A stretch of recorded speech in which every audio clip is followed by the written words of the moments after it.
Bizda ikkita idish bor ekan. Aytaylik, mana birinchi idish deylik. Bu ikkinchi idish deylik. Bizda birinchisining konsentratsiyasi 50% ekan. Ikkinchisining konsentratsiyasi 60% ekan.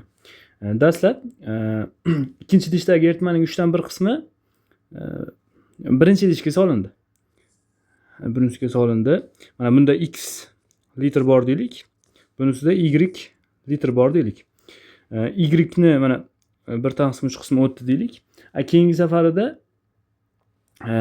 birinchi idishdagi eritmaning 4dan 1 qismi ikkinchi idishga solindi. Keyin mana bunaqa 1/4 qismi o'tdi. Demak bizda ikki xil aralashma hosil bo'lyapti. 2 marta aralashma hosil bo'lyapti. Natijada ikkinchi idishdagi eritmaning konsentratsiyasi 54% bo'ldi. Dastlab mana birinchisini topaylik. Biz aralashma formulasiga ko'ra birinchi idish x litr, mana x litr 50% aralashma bilan aralashtiryapmiz. 1/3 mana y/3 litr. y/3 qismi o'tib ketyapti. 60% aralashmani aralashtiryapmiz dastlab. Ana endi kelasini aralashtirganimizda konsentratsiyasi qanday bo'lgan aralashma hosil bo'lishini topish uchun, demak x ni 50 ga ko'paytirib plus y/3 ni 60 ga ko'paytirib nimaga bo'lishimiz kerak? X plusdan y/3 ga bo'lishimiz kerak. Keyingisini bu konsentratsiyasi bo'ladi. Shuncha foizli umumiy miqdori birinchi idishda. Shunda x plusdan y/3 litr bo'lib qoladi. Mana. Endi keyin mana birinchisidan 1/4 qismi ikkinchisiga o'tyapti. Bu degani bizda jami x plus y/3 litr bor edi. Demak men aralashtiryapman ikkinchi holatda mana. X plusdan y/3 litrni 1/4 qismini, ya'ni shuncha litr aralashma konsentratsiyasi bo'lsa, mana bu narsa konsentratsiyasi. Bu degani 50x plusdan 20y taqsim x plusdan y/3.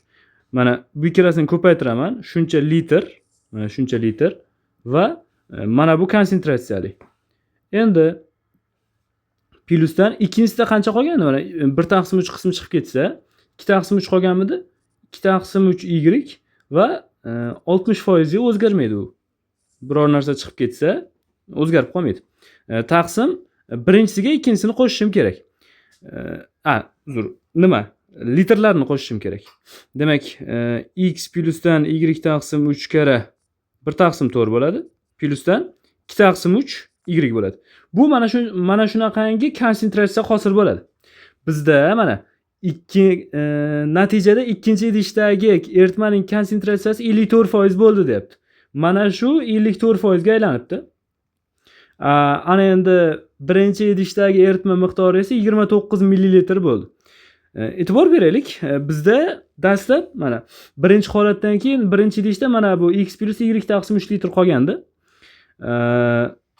Undan 1/4 qismi chiqib ketsa, demak bizda qancha qoladi birinchi idishda? X plus y/3 ni qancha qismi? 3/4 qismi qoladi. Mana shu 29 ml bo'ldi deyapti. Biz mana bu tenglamadan va mana bu yoqdagi tenglamadan, mana shu yoqdagi tenglamadan sistema qilib x va y larni topishimiz kerak bo'ladi. Demak, ko'paytirganimizda mana bu qismi bilan mana bu qismi qisqarib ketadi. Tepasi 50x plusdan 20y taqsim 4 degani mana 25x plusdan 10y taqsim 2 plusdan 60 bilan 3 ni qisqartirsam 20 bo'ladi. 20 ni 2 ga ko'paytiraman, 40y bo'ladi. 40y taqsim shu mahrajini bu tomonga ko'paytirib yuborsam ham bo'lar ekan. Bu barobar 54 ko'paytirilgan x plusdan y/3 kara 1/4 plusdan 2/3y ko'paytirilgan 54 bo'ladi. Ana endi buni ozgina soddalashtirib olaylik. Xo'p. Mana bu 3 bilan 54imiz qisqaradi, bu 18 bo'ladi. Mana bu yoqdagi bu bilan bu qisqaradi. Xo'p, 27 bo'ladi. 2 bo'ladi. Hammasini 2 ga ko'paytirib yuborsam ham bo'lar ekan. Demak, birinchisi 25x agar 2 ga ko'paytirib yuborsam. Plyusdan 10y plyusdan 80y teng bo'ladi. 2 ga ko'paytirganimda mana maxrajdagi 2 yo'qoladida, shunchaki 27 ko'payib chiqadi. Ya'ni 27x plyusdan 27 bilan 3 qisqarganda 9y plyusdan 2 kere 18 36y bo'ladi. Uni 2 ga ko'paytirsam 72y hosil bo'ladi. Xo'p, bu yoqdan bir tomonga o'tkazib olishim kerak. Men 25x ni bu tomonga o'tkazib olay. Qolganlarini bu tomonga o'tkazsam, mana bu 90y 72 bilan 9 ni qo'shadigan bo'lsam 81y bo'ladi. Minusdan 81y barobar 27x minusdan 25x bo'ladi. Buni ayirganimda 9y barobar 2x. Mana bizga bitta tengligim chiqdi. Endi mana buni soddalashtirganimda qanaqa tenglik hosil bo'ladi? Birinchi mana 4 ga ko'paytirib yuborsam, x plyusdan y taqsim 3 ko'paytirilgan 3 barobar 29 ni 4 ga ko'paytiradigan bo'lsak, 58 kere 2 bo'lib qoladida 116 bo'ladi. 3 ni ko'paytirib chiqaman. 3x plyusdan y barobar 116. Mana bunaqangi tengligimiz chiqdi. Endi biz mana bu ikkalasini nima qilishimiz kerak? Ya'ni biz mana bu tenglikdan va mana bu yoqdagi tenglikdan foydalanib x va y larni topishimiz kerak sistema qilib. Aytaylik, x barobar 4,5 y deyish mumkin. Buni olib borib qo'yadigan bo'lsam 4,5 y kare 3 plyusdan y barobar 116.